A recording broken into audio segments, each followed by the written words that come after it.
It is early 2026.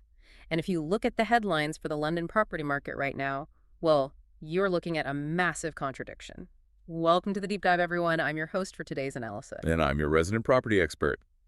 Yeah, that contradiction is wild. I mean, one report says prices are hitting all-time highs, and then the next says people are waking up to find they've lost a third of their investment. Exactly. Our mission today is to unpack this two-speed market and find out why the old rules of property wealth seem to be breaking down for you. We're pulling all this from analysis in The Week, The Standard, City AM, and The New Statesman. That term two-speed really is the only way to describe it right now. It just isn't a single London market anymore. You have simultaneous boom and bust cycles happening literally just a few miles apart. Which makes things incredibly complicated for anyone trying to invest.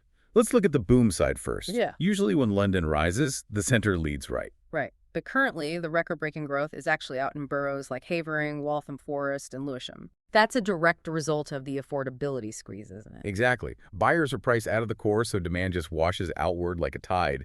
City AM actually reports those specific areas reach all-time average price highs last autumn, simply because that is where the buyers can afford to go. But while those outer boroughs surge, the prime postcodes and specifically flats are basically in freefall. The data on this is startling. Yeah, we aren't talking about a gentle cooling off here. We're seeing flat owners reporting losses of up to 34%. It's severe.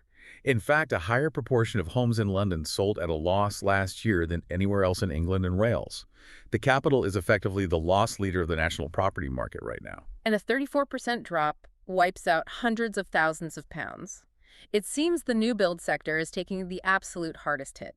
These shiny new developments used to be the golden ticket, but now they are being described as unloved. While they are suffering from the new build premium problem. Like a new car driving off the lot. Exactly like the depreciation curve of a new car. You pay a premium for the pristine condition, but that extra value evaporates the moment the property becomes secondhand. In a booming market, rising prices usually hide that depreciation. But in a stagnant market, there's nowhere to hide. If you bought a new build a few years ago and try to sell now, the math almost guarantees a loss. And then you have to factor in the supply side. You would think a housing shortage would prop up prices, but construction actually ground to a halt last year. Yes, developers are citing onerous red tape. Specifically, they point to the mayor's mandate that over a third of new housing be sold at a discount.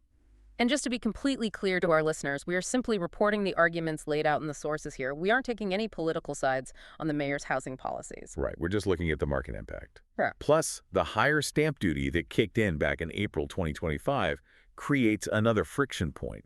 It's a combination of policy pressure and market reality that is suppressing the high end.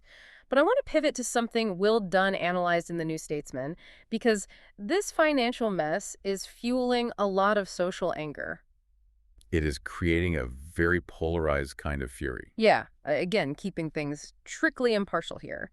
But the sources note that on one side, you have renters who are still priced out and feel the system is rigged against them. And on the other, you have owners who are furious because the market failed to reward them as promised. That brings us to what I think is the most significant insight from these sources. We constantly hear the narrative that house prices have doubled over the last 20 years. Which on paper looks like incredible wealth generation. On paper, sure, nominal house prices have roughly doubled since 2003, but you have to look at what that money is actually worth. Because of inflation, right? Precisely. The purchasing power of £1 has almost halved in that same period. So if you adjust for inflation, the real value of the average UK property is basically the same today as it was in 2003. That reframes the entire industry. It suggests that what we call property appreciation is largely just a reflection of currency devaluation. It completely challenges the idea of property as a wealth generator. For many, it has effectively been a savings account that just barely kept pace with inflation, rather than the investment engine it is sold as. So where does the market go from here? Is 2026 going to be any better for anyone listening? The forecasts are tepid. Rightmove is predicting a stagnating 1% rise for London next year.